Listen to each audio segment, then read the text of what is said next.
Hello friends, बहुत बहुत स्वागत है आपका आपके अपने चैनल योगिता वुमेन हेल्थ में। फ्रेंड्स, आज का टॉपिक है थायराइड के लिए। जो भी पेशेंट को थायराइड है और जो भी लेडीज़ हैं जो ट्राई कर रही है प्रेगनेंसी के लिए, लेकिन अगर उन्हें थायराइड है और थायराइड के वजह से वो प्रेगनेंसी कंसीव नहीं कर पा रही हैं, तो ऐसी क्या गलतियां हो रही हैं, ऐसी क्या खान पान में आपकी गलतियां हो रही हैं जिसकी वजह से आपको प्रेगनेंसी कंसीव नहीं हो रही है, इसके बारे में मैं आपको बताने वाली हूँ कि इन 5 चीज़ों को आपको भूलकर भी नहीं खाना है। और फ्रेंड्स, ज़रूरी नहीं है कि जो लेडीज़ प्रेगनेंसी के लिए ट्राई कर रही हैं केवल वही इन चीज़ों को अवॉइड करें। फ्रेंड्स, जिन्हें थायराइड है, जो प्रेगनेंसी के लिए ट्राई नहीं कर रहे हैं, वो भी इन चीज़ों को अवॉइड करें। तो फ्रेंड्स, पहली चीज़ है गोइट्रोजन। गोइट्रोजन क्या होता है? ये ऐसे तत्व होते हैं जो थायराइड ग्रंथि के कामकाज में बाधा उत्पन्न करते हैं। तो फ्रेंड्स, मैं आपको बता दूं कि ऐसी कौन कौन सी खान पान की वस्तु होती है जिनमें ये पाया जाता है।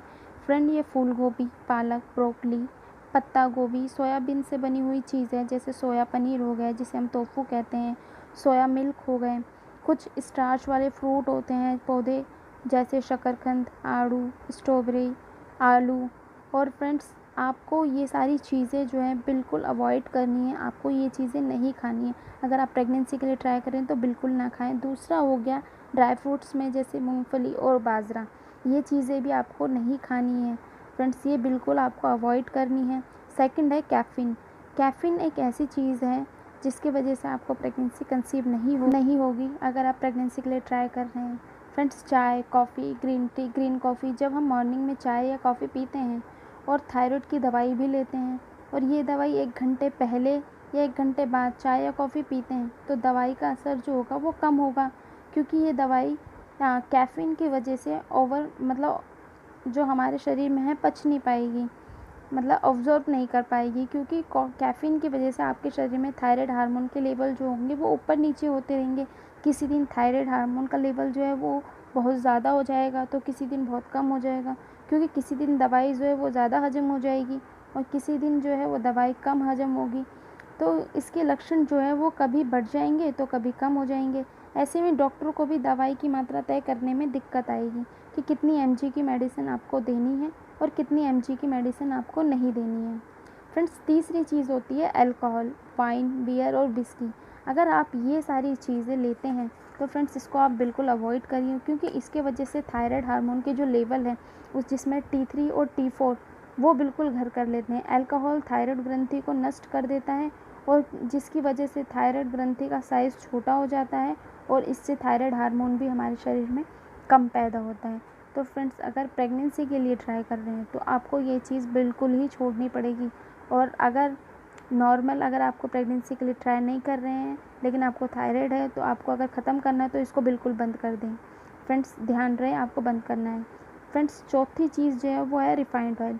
रिफाइंड ऑयल वो होता है जो हम खाने में यूज़ करते हैं, लेकिन अगर आपको थायराइड है तो आपको रिफाइंड ऑयल नहीं खाना है, क्योंकि रिफाइंड ऑयल खाने से जो हमारे फ्री रेडिकल्स की संख्या है वो बढ़ जाती है। फ्री रेडिकल्स को फ्रेंड विषैले पदार्थ कहते हैं, जिसके कारण शरीर की कोशिकाएं जो होती हैं वो जल्दी मर जाती हैं। इसमें थायराइड ग्रंथि भी शामिल होती है। रिफाइंड ऑयल थायराइड की बीमारी को फ्रेंड्स बढ़ाते हैं और थायराइड होने का कारण बनते हैं। रिफाइंड ऑयल जो होता है वो थायराइड ग्रंथि को थायराइड हार्मोन बनाने से रोकते हैं और रिफाइंड ऑयल थायराइड हार्मोन को पूरे शरीर में भी पहुंचने से रोकता है। रिफाइंड ऑयल T4 हार्मोन को अपने आपके जो लीवर में T3 हार्मोन बनने से भी रोकेगा। थायराइड हार्मोन को शरीर की कोशिकाओं के साथ जुड़ने से रोकते हैं। अगर आप अपने शरीर को सुधारना चाहते हैं तो रिफाइंड ऑयल खाना बंद करें। इसकी जगह आप कच्ची घनी सरसों का तेल यूज़ करें या फिर नारियल तेल यूज़ करें। नारियल तेल बेस्ट माना जाता है फ्रेंड्स इसके लिए। पाँचवीं चीज़ है फ्रेंड आयोडीन। आयोडीन एक ऐसी चीज़ है फ्रेंड, ये आपको खाना भी चाहिए और नहीं भी खाना चाहिए। अगर आपके शरीर में आयोडीन की मात्रा कम है तो ये आपको आयोडीन खाना चाहिए। अगर मात्रा ज़्यादा हो तो आपको ये नहीं खाना चाहिए। और अगर आयोडीन नॉर्मल है तो वो सब चीज़ें आप खा सकते हैं जो आप खा रहे हैं, ताकि आपका आयोडीन का लेवल नॉर्मल रहे। फ्रेंड, थायराइड ग्रंथि की हेल्थ के लिए आयोडीन का होना बहुत ज़रूरी है, क्योंकि आयोडीन का यूज़ करके ही थायराइड ग्रंथि थायराइड हार्मोन का निर्माण करती है। आयोडीन के बिना ये हार्मोन का निर्माण नहीं कर सकती। हमारे शरीर में आयोडीन का नॉर्मल जो लेवल है फ्रेंड्स वो कितना होना चाहिए?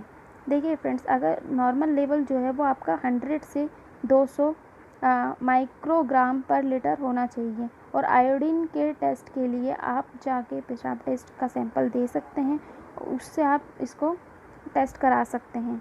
फ्रेंड्स, जो ये थायराइड है इसको कंट्रोल करना बहुत ही ज़्यादा ज़रूरी है।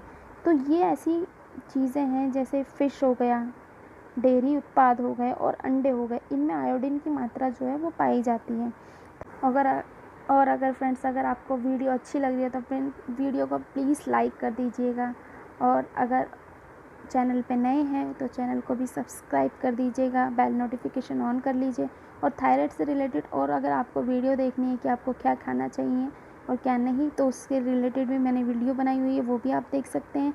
इसका मैं आपको ये जो पिक्चर दिखा रही हूँ इसको देखिए, और इसका लिंक मैं डिस्क्रिप्शन बॉक्स में आपको दे दूँगी, आप वहाँ जाके इन सब चीज़ों को देख सकते हैं।